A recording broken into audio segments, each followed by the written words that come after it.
Hi, welcome to another Whisper Talk book review for the 13th book I have read of the year. And this means I have completed my own personal goal of reading 12 books in 2023.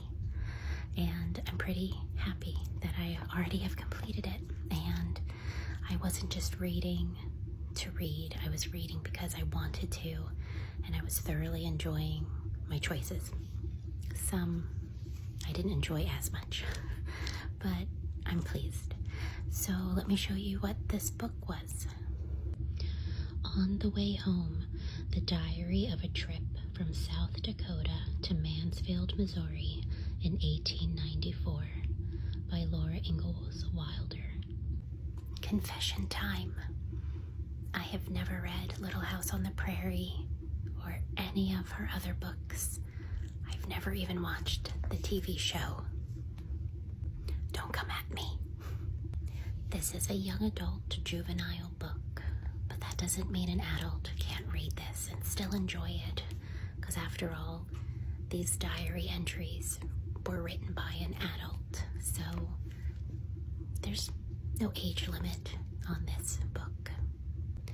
Before and after the diary entries, Rose Wilder writes about her parents, what their life was like before they ventured to Missouri, and what their life was like once they were there.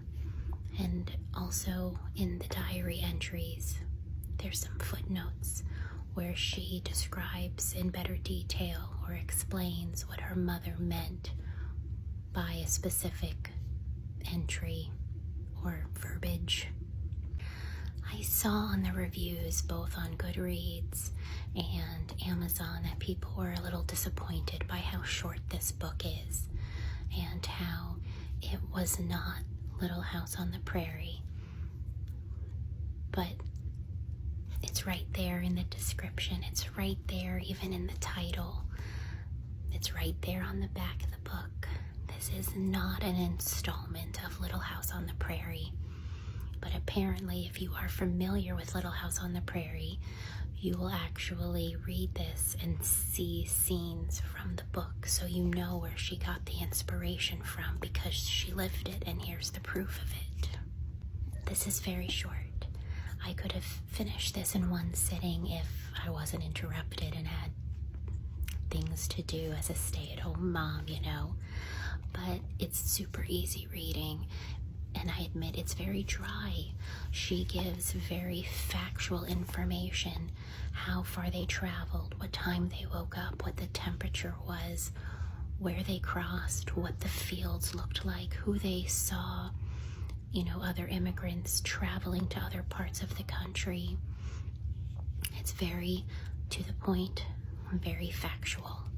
But there are some entries that have some pizzazz, some description where you can see the author versus the woman traveling. This would make a good read aloud in homeschool. You know, if you have kids interested in Little House on the Prairie, if you have a child who is maybe learning about, you know, how covered wagons were traveling across the country in hopes of starting a new life, you know, Oregon Trail type of thing, this would be some good supplemental read aloud material. Personally, I love reading diaries, whether it be fiction or nonfiction. I just really enjoy that. I grew up on Dear America, so that's why this appealed to me, was the nonfiction diary aspect. Will this make me go read Little House on the Prairie and all of the other books? No, but I enjoyed it, and I am grateful to learn about this family and what they did to start a new life, the sacrifices, the hardships. It seemed really simple in these diary entries, but you know that it was not simple. I don't have any quotes. Like I said, it was very factual, very to the point, not necessarily inspirational. So I don't have any quotes to show you, but I did enjoy this book. And if you're looking for a little filler read a quick read. If you're a Little House on the Prairie fan, I highly recommend. So until next time, happy reading.